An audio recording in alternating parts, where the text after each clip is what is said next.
do you have any either specific or different advice for people in some kind of a partnership, either, a co-owner or a spouse that works together, as opposed to like a sole proprietor?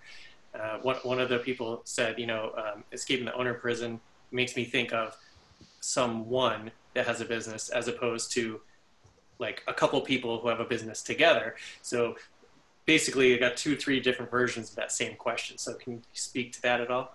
Absolutely. Well, an owner prison is the business. Okay. So if you have a partnership, you have a spouse, okay, you're both owners.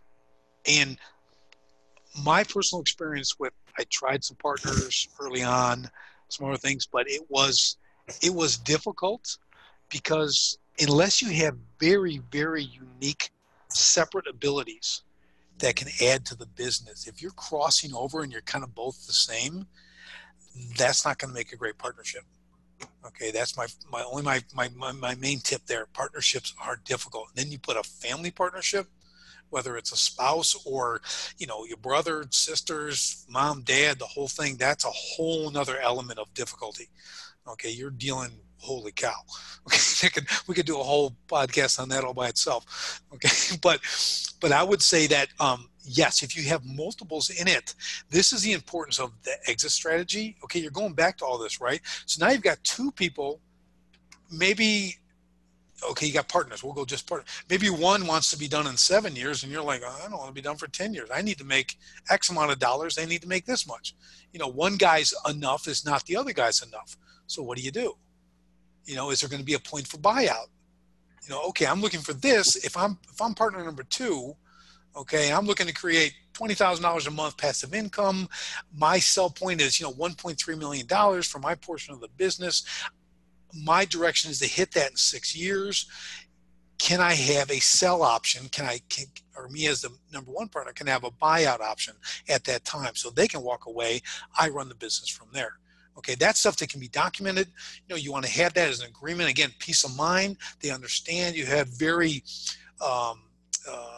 very delineated rules of engagement and operation in the business. So that's another thing, who does what. So as soon as you add that second owner, or third owner, whatever the case, a spouse, even with a spouse, it's your wife, or you're the wife, or the husband is the silent partner. It doesn't work that way. It has to be treated as though you're not married. Okay, it has to be treated like business. You both need to go through the same exercise, discuss the exit strategies. Where do you want to be? What's your contribution to the business? It's not Monday, Tuesday, I felt great. Wednesday, Thursday, I didn't feel so good, so I didn't show up. You don't get to do that because you're married. Okay, this is hardcore, but that's what's got to be done. This isn't a hobby. We're not selling stuff on eBay on the side. Okay, I mean, we're talking about a real business here. All right, so that would be my advice. It's hard, but you got to get some hardcore stuff in writing, and you both need to have the integrity to stick to those obligations to the business.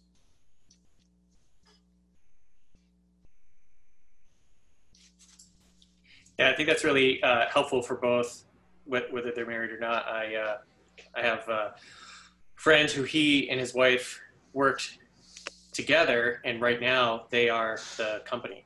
And they had a big windfall where this larger business that kind of they're peripherally positioned in that same market kind of reached out to them and said, we'd like to make you a focus of kind of our network and bring you on board and showcase you and do all this stuff. And they were kind of like, oh, this is great. We can grow exponentially. We'll have all this great exposure and what have you. And the company was like, okay, so we just need you to do these things. And they were kind of like, we've never done those things before, but we'll figure it out. Great. We can't wait to do it. And then it led to all of this chaos because arguments and I thought you were going to do it and all that kind of thing. So I think that's very helpful for that. But also I have some friends that, it's just partnerships. It's not spouses or anything. But so I think, again, the tying it back to the things you previously talked about, exit strategies is one of those things. It's I can see how it's relevant, but yes, the complexity, especially the closer those relationships get. Follow-up question. So when you're talking about, committing to I really like your, we're not selling stuff on eBay on the side. Just commit to the business. It's a real business. So I think that's important. But you have any thoughts on, because as you know, being an entrepreneur, you're kind of always on, or you're always working. To your point earlier, you're the person who's running the business. You do everything. So if you have a spouse or partner, and say one of you is at a different level as far as maybe it's schedules, or maybe it's the amount of hours they want to work, or they're, I'm doing it because my wife loves it, but I don't really love it. I'm just doing it to support her or whatever. But how would you negotiate people wanting to separate out, like, okay, so my friends, for instance, they had to negotiate, well, we're working now. So our relationship is co-owners. And then after a certain time, the workday is done, and now we're like married couple again, and we're no longer co-owners. And it was very difficult for them to figure out when to kind of switch in and out of those roles, because they work from home. So they are in the same place all the time, but having to negotiate two completely different sets of roles. So any thoughts on that? Dude, I'm feeling blurry just listening to it. Yeah, I'll tell you what. The first thing that came to mind first is when I tell people when they're thinking about partnerships. Remember, you can always hire a general manager. You can always hire someone to fill that role. If you don't have to have a partner, you can hire someone, because you can fire that person. Okay, when they're not doing their job, when they're not pulling their weight, they're not doing it good, you get rid of them and you replace them with the next GM or whoever, whatever you need. That was always I try to have people go to that, because I know it's all warm and fuzzy, and he's got the same excitement as I do, and we share the same passion, and we're going to go forward. Or my wife and I both love this, but like you said, she really loves it a lot more than me, but I love her and I want to support her, and this will be really great. And I've been told that I'm toxic and blah, blah, blah. So I would just say, like, first of all, try to hire that quote partner. Okay, get that person. If you don't need a partner, and seldom do you ever need a partner. Literally, unless and a lot of people get it because they're cash strapped and they need that partner to come in as kind of a support role. And they know in their mind, this is not going to be good in 2 years, in 3 years, but they are into starting this business. They want to get it done. So they're going to make that bad decision to bring a person on as a partner. And in 3 years or 5 years, you're going to be in court. You're going to be divvying up the assets just like you were married. Okay, because you're going to have one big split, because you're just going to butt heads, and you knew this was going to happen. You're really going to hate yourself. Now we jump over to the married side. Let's say in the 1.2% case that the husband and wife are equally driven in this business. I mean, I might even be overstating the percentage. Okay, because that's a rarity. Okay, because like I always tell people, like my wife and I were very different, because if we were identical, one of us would not be needed. Right? So, I don't want to be with me. Right? I'm me. I'm good. Okay, I'm enough for me to handle. So, same thing there. Like you said, they hate you. I'll go back to having to have a very, very detailed strategy on what this business is, what it means to us, where we're going to take it. What is our exit strategy? Where are we going with this? Let's not flounder. Let's not splash around and find our path. Okay, let's know where we're going. Let's be very deliberate on it, because when you're deliberate, now you can set timeframes. You understand what needs to be done, when it has to be done, and you both can work towards the common goal. But if you don't have that in place, it's going to be ugly, because it is going to be 24/7. You can play, lover after 5. Okay, but you know what's going to be on your mind. Okay, and it's not wine and a fine meal. All right, that's just not what it's going to be. So, I would just say it needs to be incredibly detailed when there's a marriage involved.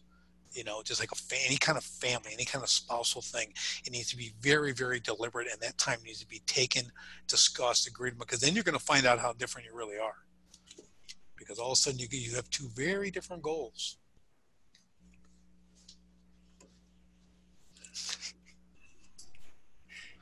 Yeah, I like the Oh, idea of like shining a light on the differences, and because they will tend to come out at a most inopportune time. So yeah, that's great. Sorry, Ben, what were you gonna say? oh no, I'm just like, wow. Yeah. I can say that from personal experience, trying to have your spouse involved in the business just can create a lot of, I don't want to say unnecessary conflict, because sometimes conflict is necessary, but I would say that sometimes it complicates the relationship more than it needs to. Um, so sometimes it's better to maybe not have the spouse fully involved, but maybe they're just a partner in some things, or maybe they give you their opinion on certain things, but that's not necessarily uh, a carte blanche to have an opinion about everything, even though they do. So just some things to think about. I went and found that story because you were talking about who does what. So I like this little story, and I'm sure most people have heard it. But this is a story about four people named everybody, somebody, anybody, and nobody. There was an important job to be done, and everybody was sure that somebody would do it. Anybody could have done it, but nobody did it. Somebody got angry about that because it was everybody's job. Everybody thought anybody could do it, but nobody realized that everybody wouldn't do it. It ended up that everybody blamed somebody when nobody did what anybody could have done. So I think that's about as pithy as you can get when it comes to the potential for conflict when you've got, whether it's a mismatched partner or sometimes it's not necessarily a mismatch in energy or skill. Sometimes it's just a mismatch in terms of where we're going. Like, well, we talked about this. The plan is to go here. Yes, but you're over there. Why are you over there? I like it out here in the field, don't you? um, uh, what I certainly, it's funny because it's funny because Shane and I are partners in this thing that we're working on, and it's really funny. But I told him that I'm working on this book called 101 Lessons in Bootstrapping, and lesson number one is partnerships suck. Yeah. Which I will say that working with Shane is different because I think that we've had this conversation several times. Our skills are complementary. Like he can do stuff that I can't do, and I can do stuff that he can't do. So there's a filling the gap kind of thing there that works. But then there's also another benefit is we've known each other for 3 decades, and we didn't start something until we had known each other for a really long time. Right. So, when you've got a relationship that lasts that long, you can kind of hope that, I think we can probably get through just about anything. Pretty sure. So I don't know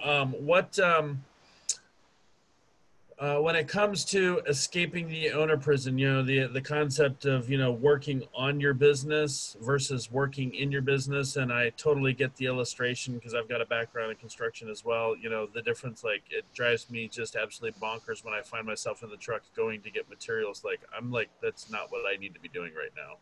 Like, you need to do that. Why am I doing this for you?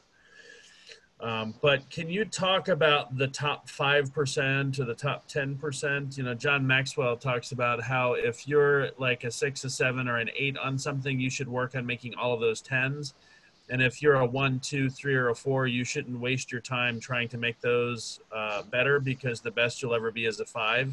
And if you can't get some skill set over a 5, you shouldn't be wasting your time on that. So if you could kind of take that John Maxwell concept and then apply that to what you were talking about when you said the top 5%, what does that mean when you say it? Because I understand it from a skill set when in John Maxwell's illustration, but I'm curious as to what your twist is on that. Sure. So the way I look at it is, again, my top 5% is not, it's not necessarily a strength. Okay. Like I get the strength. He's totally right on the strengths. Like I don't, you get things that I'm just no good. I won't do it. I don't want to learn it. I don't want to do it. I'm going to be average, and I do not like average. So why would I subject myself to becoming average at something? So I just avoid that completely. My 5% means that, like I said, my vision of where my company is going.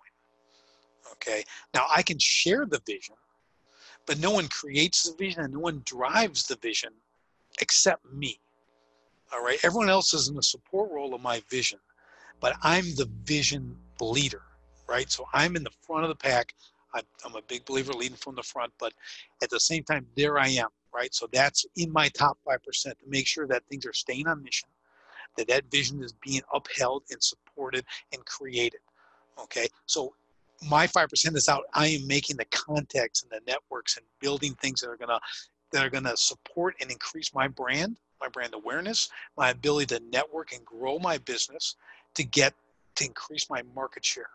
How do I improve? If I'm an excellent trainer, if I'm great at training, which I am, okay, whether it's fitness or it's business, I'm great at both of those things. That's just one of my high level skills.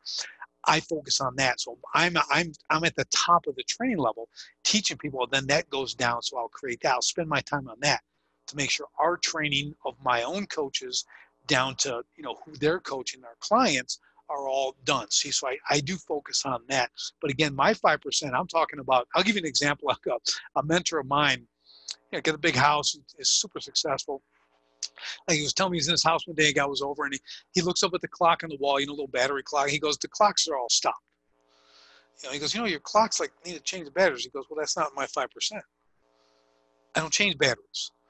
Okay, I mean, that's a guy who's into his 5%. Okay, he does not waste time putting a AA battery and a battery-powered clock on his wall. Okay, someone else has to do that. He's not distracted by that. To me, I was like, dude, I'm going to use that example for the rest of my life. That's a focused guy who understands he has to do a certain. Now he's a 10-figure, franchise owner. I mean, the guy created the whole thing and everything else, but because he focused on that 5%, instead of doing everything. It's like if you're cleaning the toilet, okay, well, someone for $10 an hour can clean the toilet. All right, you should never have to do that. So that's my thing. So if that makes sense, really focus on the only, if you started the business, you understand where it's going. What are no one else can do what you do. That's the top 5%. Only you can do that. That's what I mean by the top 5%. Not, I got a CEO, he can do that. I'm talking you are the guy, to make those things happen, and no one else could do it. Does that make sense? Yeah, totally. I appreciate that. That's a good answer. I like that. It's similar, but it's different. So I like that twist on that. Right. One thing real quick, going back to this somebody and everybody. Okay, I've got 6 kids in the house, right? And they're all between like 12 and 15 right now. Okay, so my wife will call out, hey, somebody's got to do these dishes. And my response every time, somebody doesn't live here. Okay, unless you delegate a name, ain't nobody going to do the dishes. Nobody ever except me. Okay, I end up being somebody. Okay, so it goes back to that point, is delegating. It's really you gotta call someone out, get things done. That's all I got on that. That's a great little. I love that. Somebody, anybody, everybody. That thing's awesome. So I'm really tickled about that, and the reason I'm laughing is because Ben has 6 kids, so I can only imagine that same thing happening to him. Say, somebody do the dishes. Somebody doesn't live here. Maybe that's a little bonus takeaway. On the off chance that somebody listens to this, I'm not going to comment. Yeah, exactly. I'm living life on the edge right here, buddy. My wife will never see this recording.